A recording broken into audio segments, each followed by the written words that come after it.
go ahead and book the L when they lose to me. It's nothing new to me, I'm just a dude, you see. Biggest difference is I listen regularly.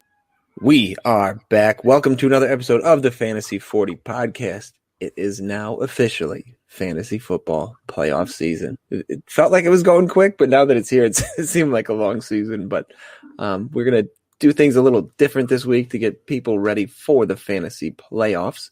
Walk, how are you doing, and are you ready for the playoffs?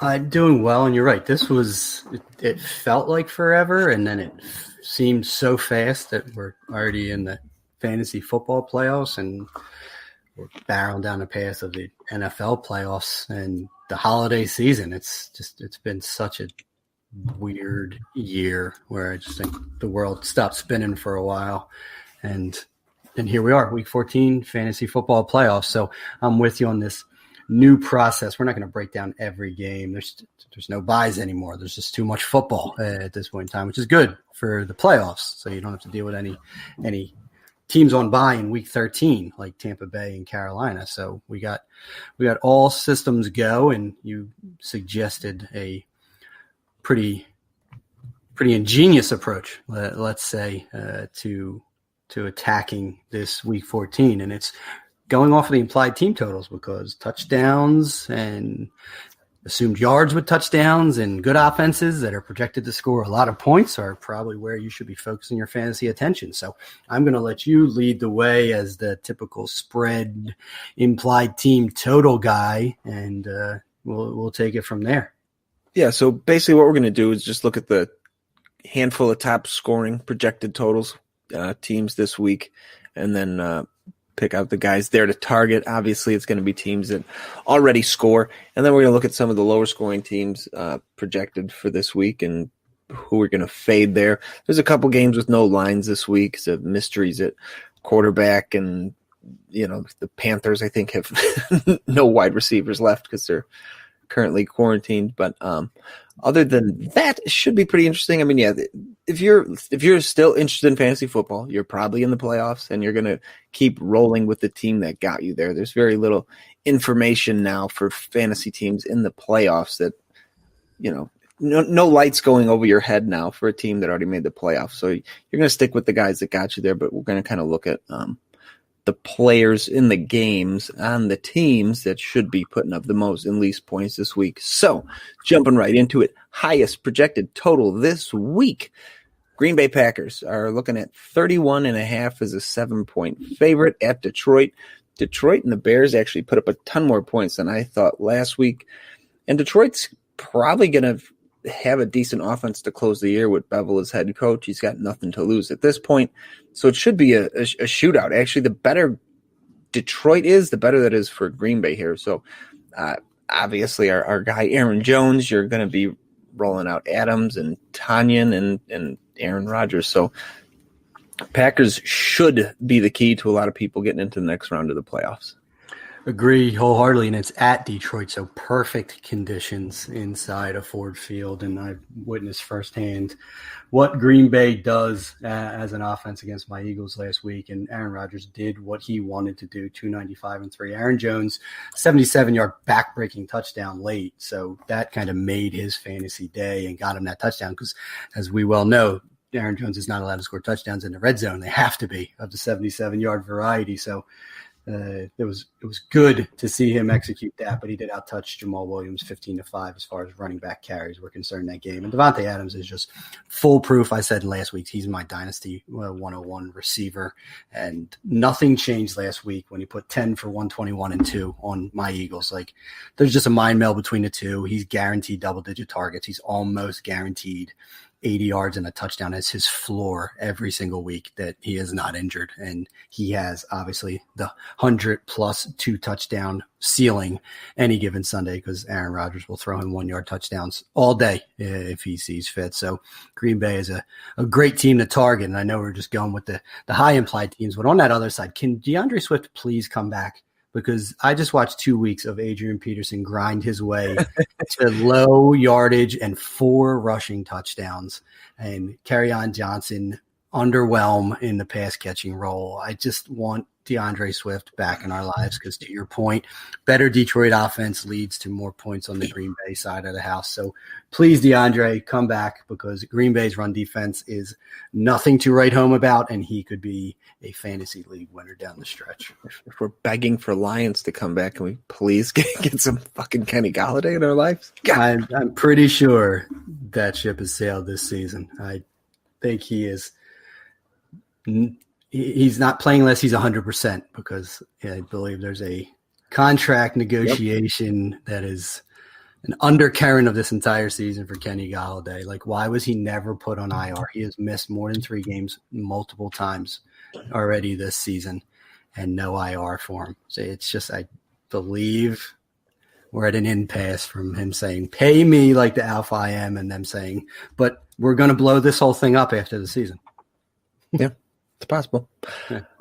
So looking at the second highest total projected this week, we're looking at the Tennessee Titans, who are looking at 30 points. So another team over 4 touchdowns this week. They're at Jacksonville, and Jacksonville is not good at football. Jesus, I forgot his name. Corey Davis. Corey Davis had a big game last week. He had a pretty good year, except the 1 week where I was counting on him, and I think he got 0 catches on only 3 targets. But other than that, horrific goose egg, he's had a really good year. Obviously, Derrick Henry is a monster. Tannehill, you can trust, especially if they're looking at 30 points. Again, we have these teams that were lucky enough. They're a pretty narrow distribution tree. They're not spreading the ball too much, so that's good for fantasy.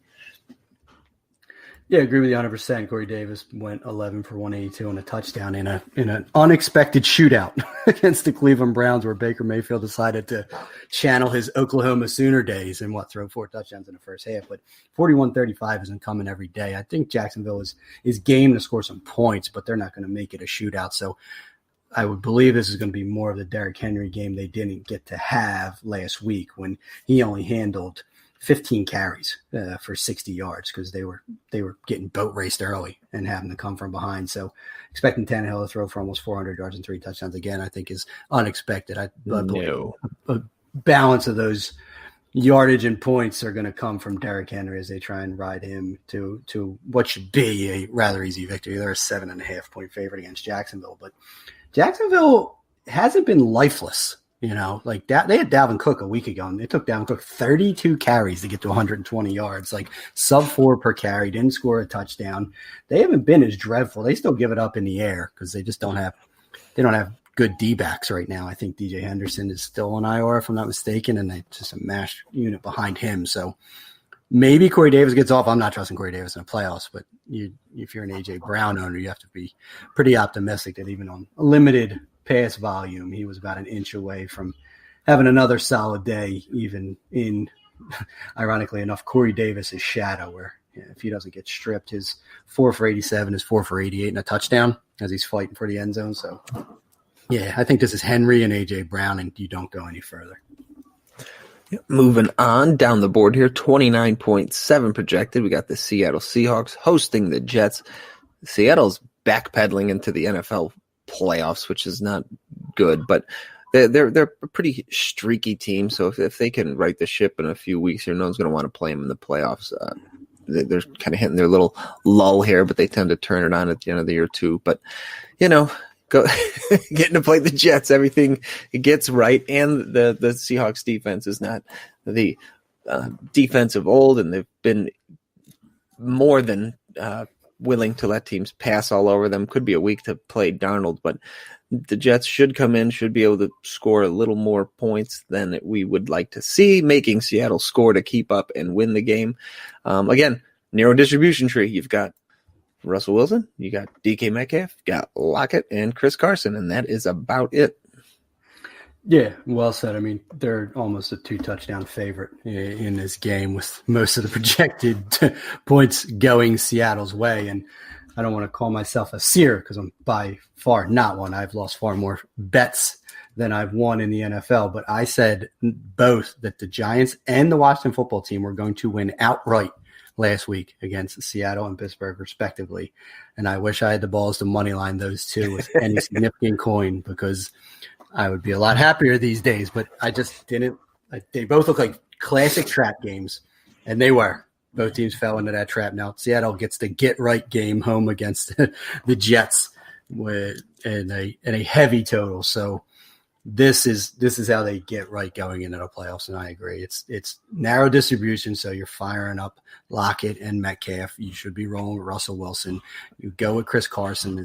He seems to be getting kind of his legs back under him, and hopefully the Jets can put up enough of a fight. I believe that Darnold got the memo of you need to start pushing the ball downfield and leveraging these weapons in Denzel Mims and Brashad Perriman, which kind of opens up Crowder. They don't have the worst pass core in the NFL if he's willing to use them to their strength. So I hope they bring their A game and force Seattle to keep throwing, because if not, this could be a run fest. Get them Jets towards that 1.1.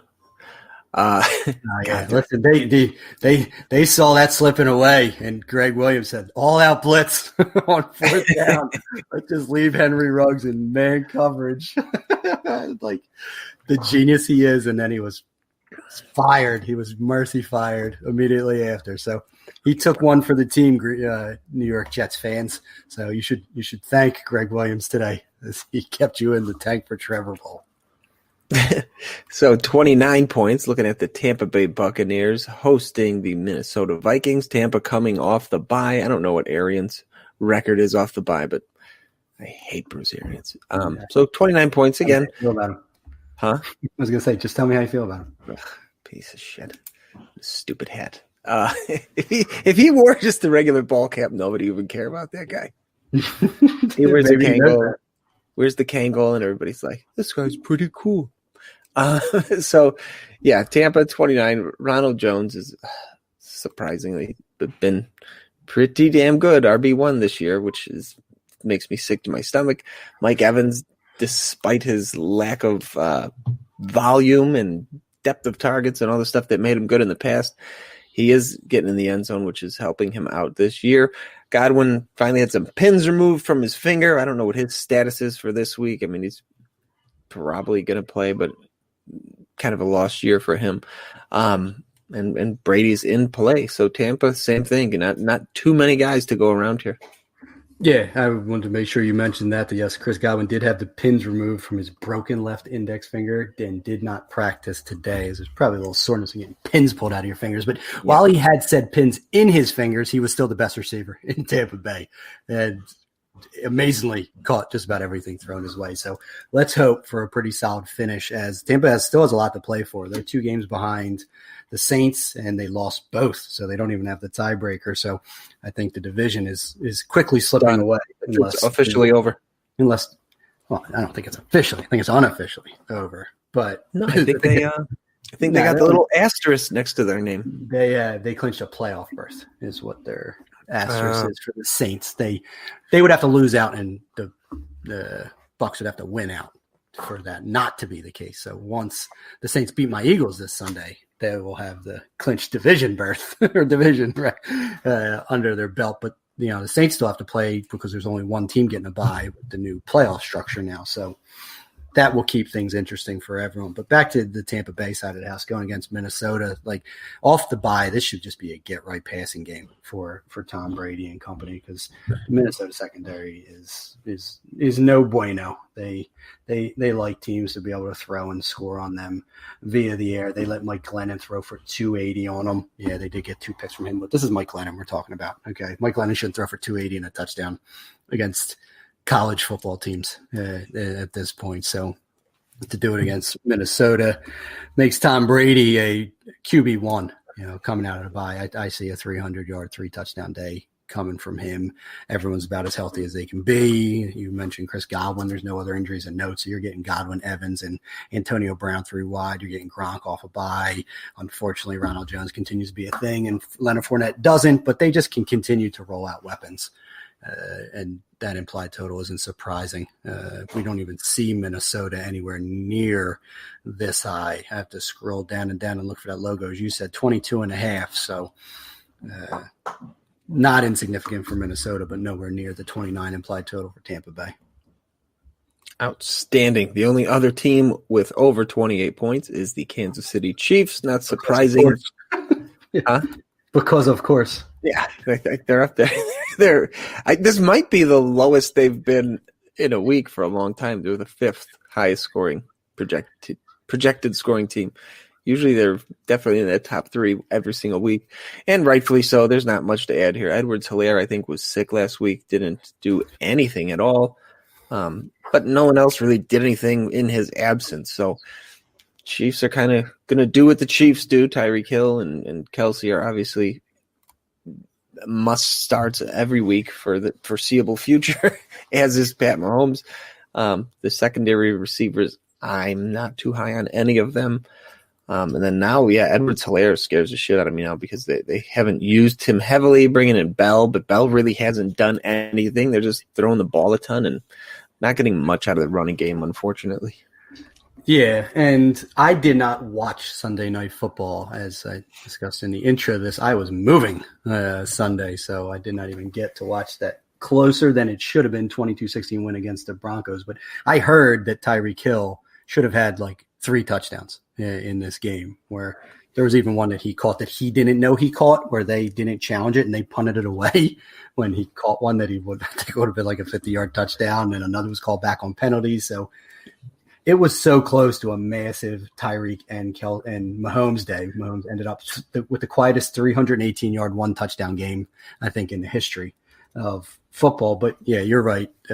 Clyde Edwards-Helaire had a stomach virus that they said he lost like significant weight across the week, so they didn't want to use him. They just suited him up, I guess, so he could cash his check. But he was not going to play. So they dispersed 22 carries from Lev Bell. Damian Williams gave Tyreek Hill one, and then Mahomes got a little bit. So yeah, Kansas City at Miami on a nice warm weather climate. We're going to see how you can expose the Dolphins defense firsthand, as they've been largely impressive in the year. But yeah, it's just, in case you didn't know, fire up those known Kansas City commodities. Yes. Really only Mahomes, Kelsey, and Tyreek Hill. This is a lost year for Clyde Edwards-Helaire. He had a few boom spots, but bringing in Bell just threw cold water on any upside. Now he's coming back from an injury. They don't run it as much anyway. They are throwing the football in every environment, like neutral game script plus game script. I mean, they had 40 attempts, only 22 carries on Sunday night. So why wouldn't you do that when you have Patrick Mahomes as your quarterback? When pass attempts are more efficient, I think, from an EPA perspective than rush attempts are. So you have the best in the game, you throw it 2-1. So, and that concludes our 5-team look at who's going to score more than 4 touchdowns, according to Vegas. The Colts are just behind there at 27 points, but they spread the ball around too much for my liking anyway. I did want to reference them because it's Colts at Las Vegas, and Las Vegas is a top 10 team in implied total too at 24.5. So that's a game you probably want to look to with a high total. I mean, we're talking about 51.5 on the game total, but both of those teams, it's other than Darren Waller, like, where do you really feel comfortable with a fantasy player? It's nowhere on Indy with their pass catchers. Nowhere with their running backs because it's still too diverse. On the Las Vegas side, like, you got to see what Josh Jacobs' injury looks like because you're not touching any of those running backs other than him. And Ruggs and Aguilar are too inconsistent. And I'm not going with Carr or Phillip Rivers in my fantasy playoff. So it sucks. We got a 51-point implied total, and there's literally one guy I think that anyone should have true confidence in, and it's Darren Waller, who just put up 200 yards and 2 touchdowns last week. So top 10 all-time tight end game. Yeah, not breaking the news on him. He is good. If you told me the Raiders would jump out to a big lead, I would be comfortable playing Naheem Hines. True. But there's no way to know that. If I could forecast game script, I would agree with you. Yeah. All right, so now let's look at the bums and who we're avoiding. Going down to the bottom, so anybody under 21 points, so less than 3 touchdowns, just because I did it on the other end. I'll just mention Miami. They're right at 21. Going against Kansas City, they'll have to score to hang in that game. You know, Jakeem Grant's probably the big play guy, but how comfortable do you feel playing Jakeem Grant in week 1 of your fantasy playoffs? I don't. To stay alive, no thank you. So there's nobody there. Gaskin's back healthy, but they're going to have to pass to stay in this. So but Tua might. Before you move off that, the Kansas City lets you run on them. So I think Gaskins is a play. I think he's an RB2. I mean, and he came back his first week active, 21 for 90 rushing. So they gave him the workload. And then he still had two for 51 receiving. So he had a solid week 13 without the touchdown. I would be fine starting Gaskins as a running back too, because he's going to be a pass catcher as well. So game environment regardless, I would trust him. But with Tua, you can't trust Devontae Parker. I was going to say, how good would you feel about Fitz and Parker if Fitz was quarterback in this game? Oh, God, you would love it. I mean, this is a Fitzy 404 game. Yeah. I mean, unfortunately, the Tua and Devontae were only able to connect on 4 of 8 targets for 35 yards against the Bengals. But William Jackson was on Devontae Parker, who's a good cornerback. But Mike Gesicki benefited in that game script, 9 for 88 and a touchdown. And if Mike Gesicki is your top tight end, you're probably still rolling with that dude given the landscape. But I'm with you. But I did want to say that I would trust Myles Gaskins as an RB2. Yeah, not bad. So moving on to the teams that will not get to 3 touchdowns. Go from most to least here. New England, who's playing Thursday. We're not going to talk much about that Thursday game this week. This is probably going to get released after that game has already been played. We're not excited about this game anyway. New England, similar to the other things. I mean, Cam's going to get you 2 rushing touchdowns. He's going to throw for 78 yards to nobody in the passing game. So New England isn't doing much for fantasy, despite the fact they're kind of scratching and clawing their way into the NFL playoffs. But I'm not interested in anyone here for fantasy purposes. No, very well said. And only in New England could I make a statement like I'm about to after a team just put up a 45-0 whooping against the Chargers a week ago. And I don't understand how the Patriots get to 20 points in this game. The Rams are a solid top 5 run defense in the NFL. They have quality corners when New England has no quality receivers. And Aaron Donald is going to be dry humping Cam Newton up and down the field all afternoon. So I just, you're right. No one will hear this probably until, maybe we get this out tomorrow, but this might have already happened by the time I segment. But I'm at a loss as to how New England kicks 6 field goals plus 3 field goals. I just don't understand how they're going to kick 7 field goals in this game because the Rams have the personnel to key on the run, in my opinion. So can McDaniel scheme an offense to score 20 points against the Rams? I don't say it. Yeah, gross. So next one down on the board, Washington football team, 20 points at the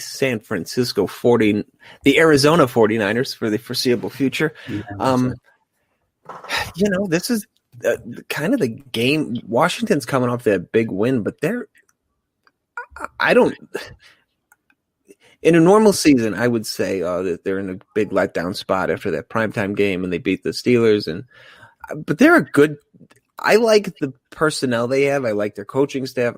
I don't think this is a team that's going to be in a letdown spot here. I actually like them to win this game and actually score a little more than the total here.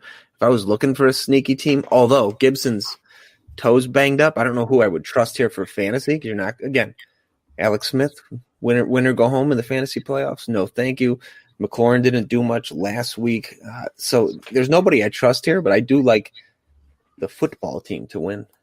I'm with you. And like I said early on, I called the upset of the Pittsburgh Steelers. I just looked like Pittsburgh was so off kilt with the moving of the games and everything else. And I don't ever want to give Colin Cowherd any credit, but he also called them that they're the most fraudulent 11-0 team ever. And because they played literally like backups and bad teams all season. Like it was the perfect storm of games. And I like Ron Rivera in the way he was coaching his team in the direction they were going in. It's not pretty, but he gets the job done. So from fantasy perspective, unfortunately, Terry McLaurin, like you said, 2 for 14 because Pittsburgh was double covering him the entire game. Like true alpha double coverage with Hayden and a safety over the top. Like you're not going to beat us. Someone else has to. And his name was Logan Thomas, who had 9 catches for 98 yards and a touchdown. And just looking like the late round tight end gem du jour, where, if I recall correctly, John, you and I discussed the Washington football team before the season started, and you said Jeremy Sprinkle, and I said you were stupid, and that Logan Thomas was going to be not only their best tight end, but a starting tight end in fantasy football. And I was right, and you were absolutely wrong. I am in fact stupid, and but I've been trying to get Jeremy Sprinkle to happen for years now. You've been trying to will it to existence. It's just clear that a Washington tight end would break out. I just picked the wrong one, but I redeemed myself in one league. I traded for Logan Thomas. I gave up a third for him in like the second or third week of the season. So yeah, I'm a man that doesn't take all my own advice. A few weeks ago, I traded Logan Thomas with a third to get Eric Ebron because there was a Logan Thomas lull that had happened, and I wanted to get younger, and we all know how I feel about Ebron. Well, Logan Thomas, world beater since then, but I did buy a few years back. Logan Thomas, I believe, is already a 30-year-old convert at the tight end position. Is he really 30 already? Yeah. Fuck. Who knows what the future is going to look like for him. Ebron is at least tied to Ben for one more year, and I do like the upside, but it did not pay off initially. I think I can buy him. How old is he? He's 20. My apologies. He'll be 30 in July. He's a 29. Yeah, fine. Very close. Close enough to be wrong, but I agree with you. I did think traveling to San Fran, it might not be pretty, but they could get the win. But from a fantasy perspective, Antonio Gibson, I believe I saw a serious case of turf toe, which as a running back is a death knell. Yeah. Like, you just cannot push off. So now we are talking about some combination of Painted Barber and J.D. McKissick, which if you watch the Pittsburgh game, it was not pretty. Peyton Barber averaged a sterling 1.6 yards per carry, and J.D. McKissick also averaged 1.6 yards per carry on their combined 19 touches, while Antonio Gibson shot out of a cannon, averaged 7 yards per carry on his 2 touches. But I digress. He's awesome. There's an epic fall from grace when Antonio Gibson's off the field to these other guys. So that's going to hurt this offense. It's going to hurt me.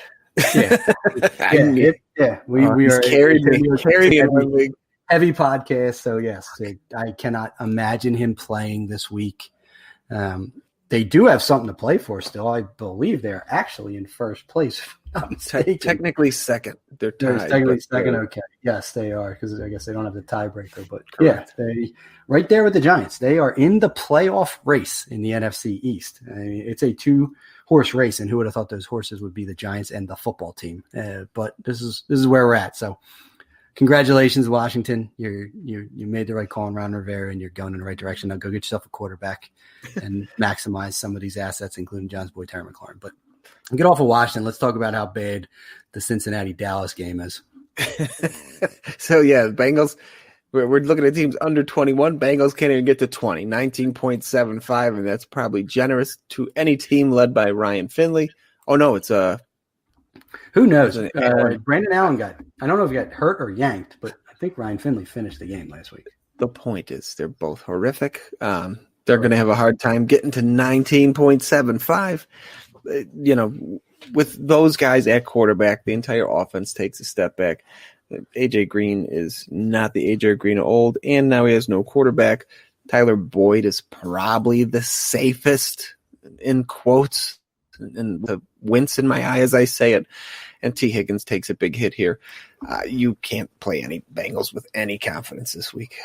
That is correct. Tyler Boyd turned his one catch into a 72-yard touchdown. It was a screen pass that Brandon Allen got credit for. It was all Tyler Boyd. T. Higgins got 5 for 56, but I think I read that he got injured and went down near the end of the game and wasn't in for the last series when Finley threw his interception. So keep an eye on him, because there are some people, myself included, who have relied on T. Higgins in a few spots. But I'm with you. There's no Joe Burrow. There's no hope for this offense, even against a friendly Dallas Cowboys team that allows everyone to throw on them, even Lamar Jackson to a certain degree.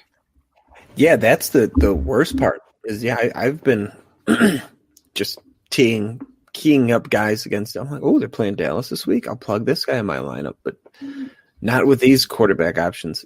Not interested. No, but Lamar Jackson on 17 attempts threw 2 touchdowns against this team. So they're just they can be had. It's just you really got to hold your nose if you're going to plug either of those two, and they're literally the only two. You can't trust AJ Green anymore. You're not starting Gio Bernard even with Mixon out. There's not a tight end of consequence. So yeah, it's ugly, but you want to take advantage of that matchup at the same time. So good luck getting to round 2. Tough noogies. Yeah.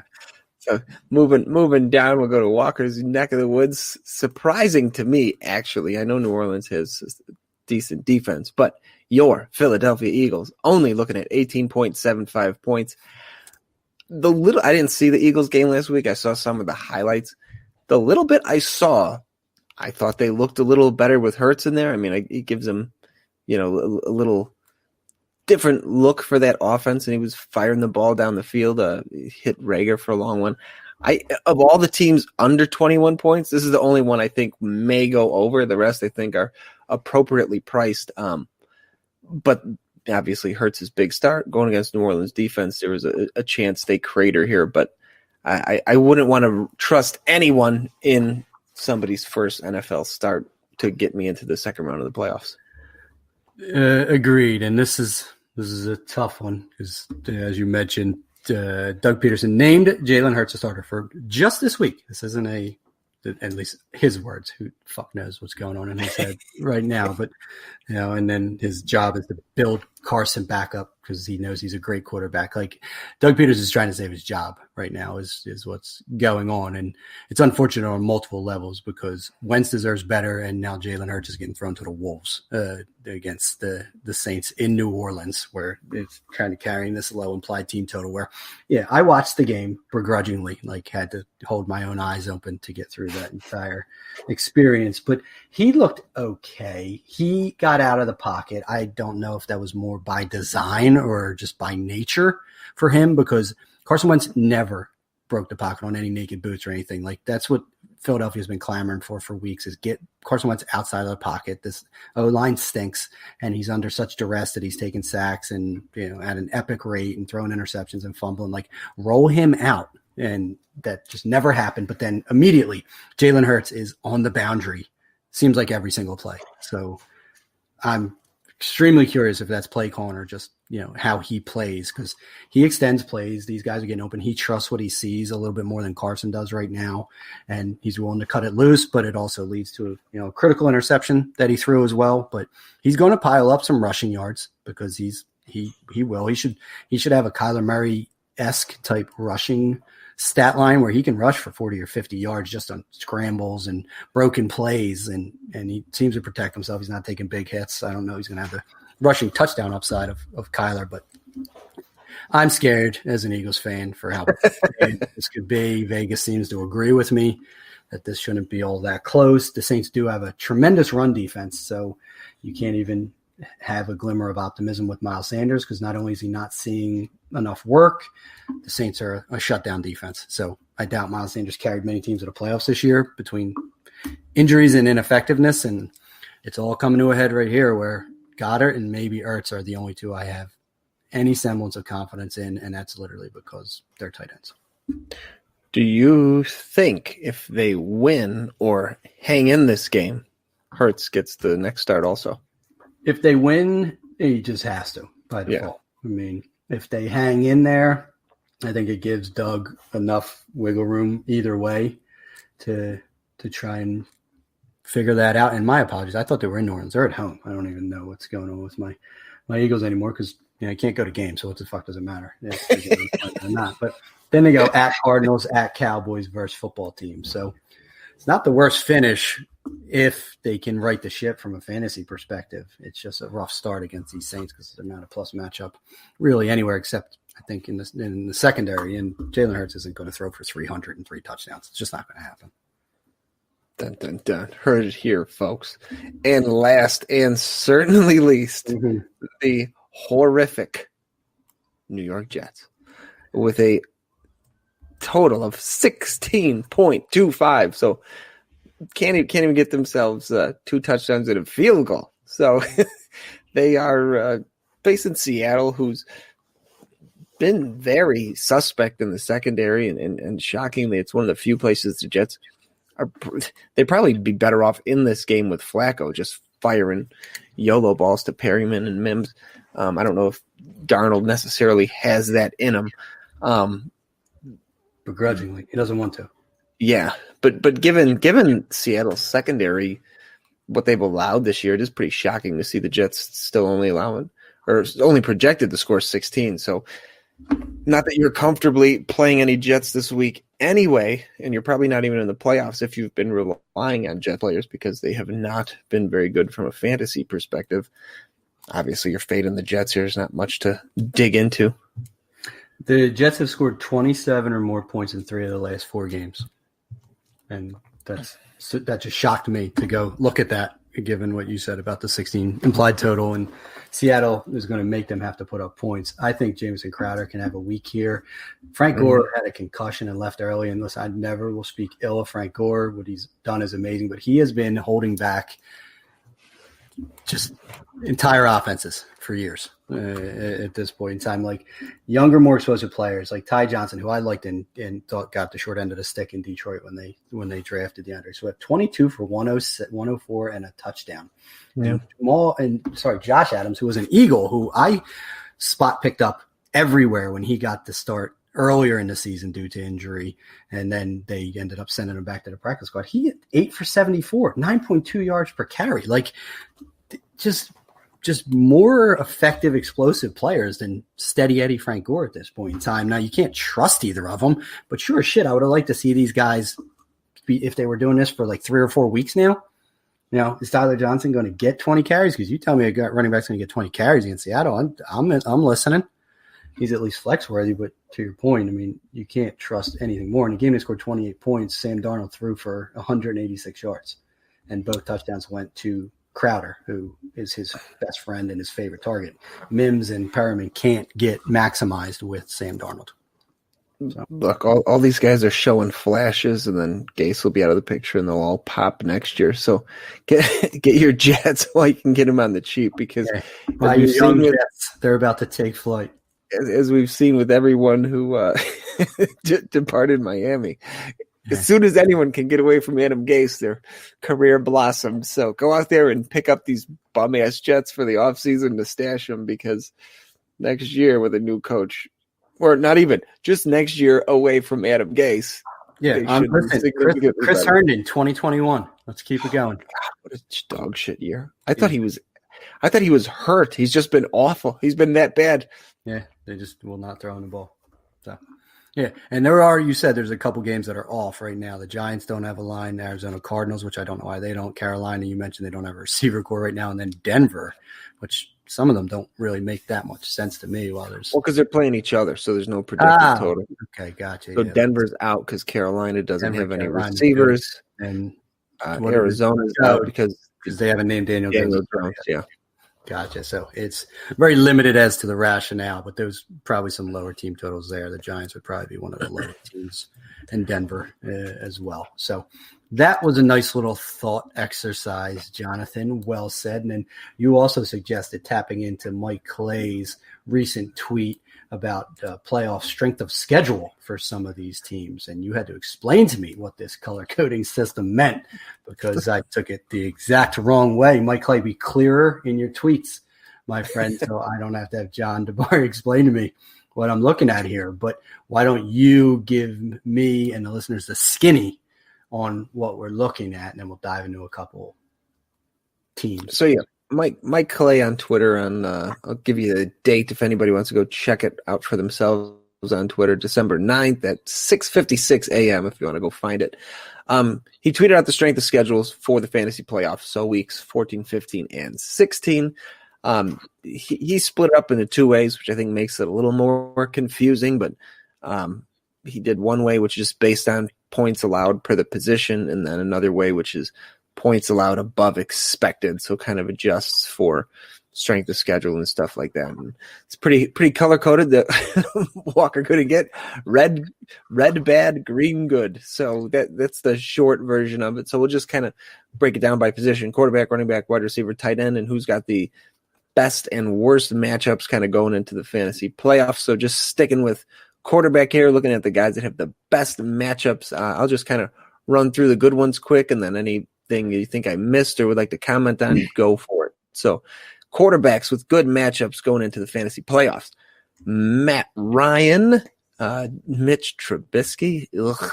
Drew Lock, also yuck. But the good thing is, if you have Lock and Trubisky, you probably didn't make the playoffs anyway, so you can kind of pick through this and feel better about yourself.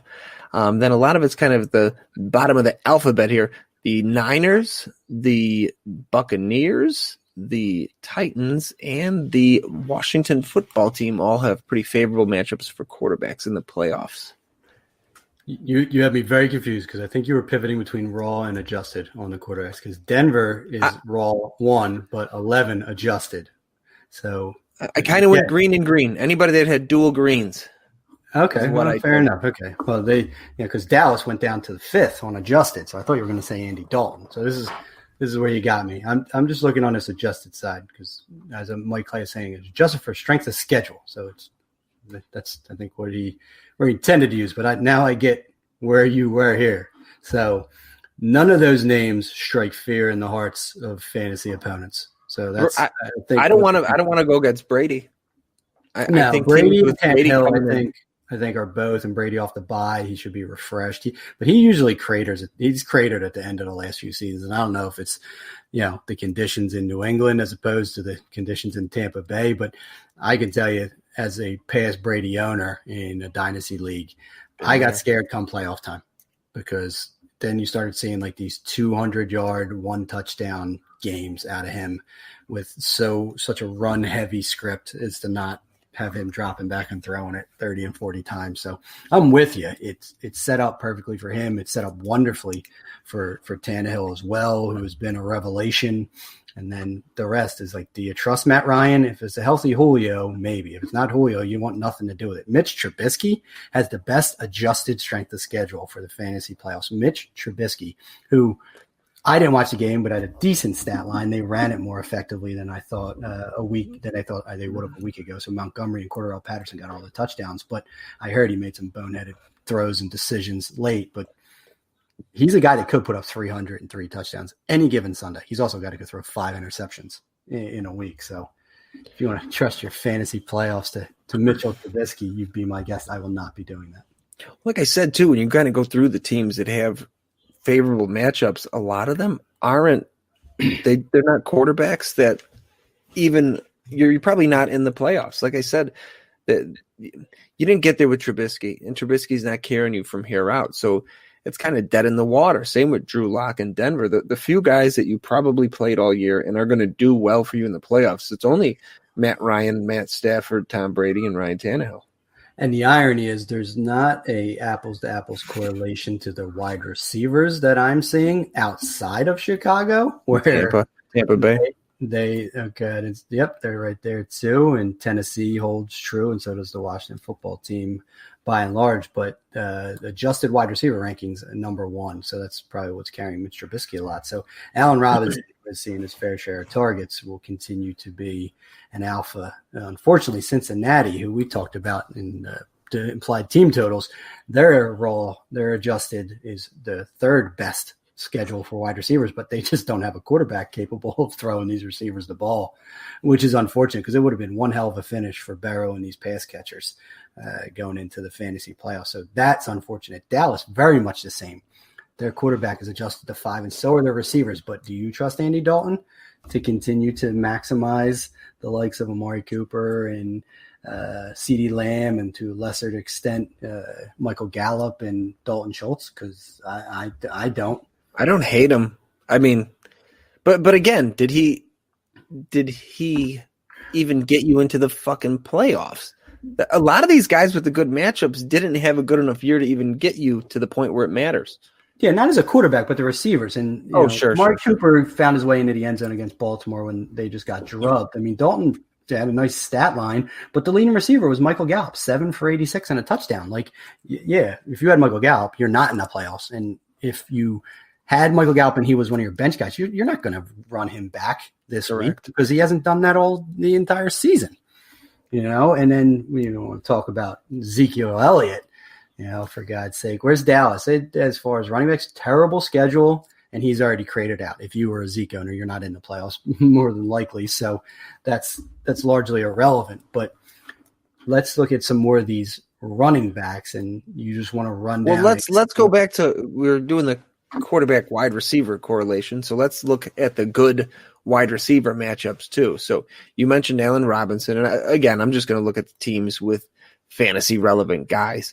You mentioned Dallas. Do you trust? I'd be comfortable rolling out the Dallas guys that I played all year. I mean, you didn't bench CeeDee Lamb the last couple weeks with Dalton in there anyway. So you're going to play Cooper, you're going to play Lamb. The one I actually really like are the Rams. The Rams have some of the best matchups, and despite not an ideal matchup for Goff, you can trust Woods and Kupp and Reynolds if he ends up getting called into action. So I actually really like them for the playoffs. Philly, if Hurts looks good, Philly has a good matchup for wide receivers, which if Rager's healthy and coming on, he could be a huge league winner to close out the year and see his ADP next year skyrocket. God, do I need that? Yes. I'm so heavy Rager in my dynasty leagues. It's so unbelievable. And you had already mentioned Tampa a little bit. So, I mean, you've already got Evans and Godwin. We could see Antonio Brown emergence in the playoffs. Tennessee, I think, we mentioned him earlier. You can trust Corey Davis, and you can you can touch him too, but you can trust A.J. Brown. I think both of those guys are in play for the playoffs to the end here. And Washington, McLaurin, if you got a league where you can still trade, which quite a few leagues still allow it this late in the year, McLaurin coming off this dud of a game, maybe somebody's in a rebuild, you might be able to get him a little cheaper. He's got a good matchup the rest of the way out. So I do like McLaurin to close the year too. And those are all guys who helped you get here also. Yeah, all very well said. I mean, Pittsburgh is adjusted ninth. A lot of those guys have been varying degrees of fantasy viable. Your boy Deontay Johnson, Clay Chasepool has had his ups and downs, and then Juju Smith-Schuster somehow had 7 catches for 28 yards in their game. So I don't know how you go 9.8 points there, but that's what happened. So Pittsburgh is another one, while Big Ben is adjusted to 16th, so not a strong schedule. So great point, especially with those Rams, because you say it a lot. So consolidated their targets that that Kupp and Woods are getting their fair share of targets in this game, because Reynolds is a distant third. Their tight ends have not been that heavily involved this year. Neither have the running backs as pass catchers. So, yeah, Woods and Kupp are on many a fantasy playoff team, I'm sure, and they're set it and forget it guys, but it's nice to see that they have plus matchups on top of things. So I'm right there with you. If you want to go to pass catchers, we'll just tap on tight ends real quick. And Hayden Hurst is set up, adjusted 4th. Chicago, Cole Kmet has taken Jimmy Graham's lunch money, and they're 2. You're not starting Cole Kmet.